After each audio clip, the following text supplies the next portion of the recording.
نانسي حبيبتي. نعم بابي.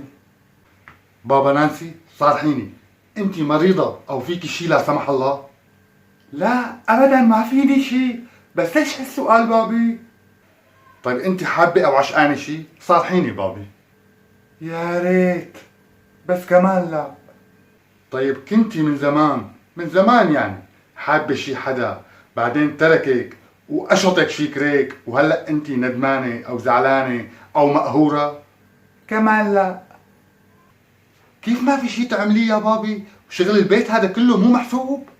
صدقني ما في شي يا بابي، بس انا بضل بغرفتي من الملل لانه ما في شي اعمله.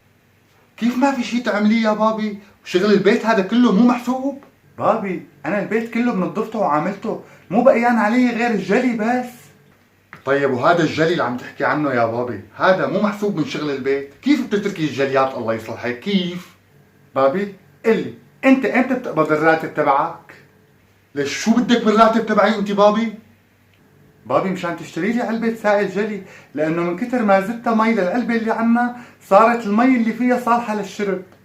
أيوة فهمت عليكي، خلص بس لأقبض تكرم عينك رح أشتري لك علبة سائل جلي هالقدها، منيح؟ ماشي بابي، تصبح على خير، لروح كمل نومتي أنا. باي حبيبتي تصبح على خير. يا والله الحق معاشه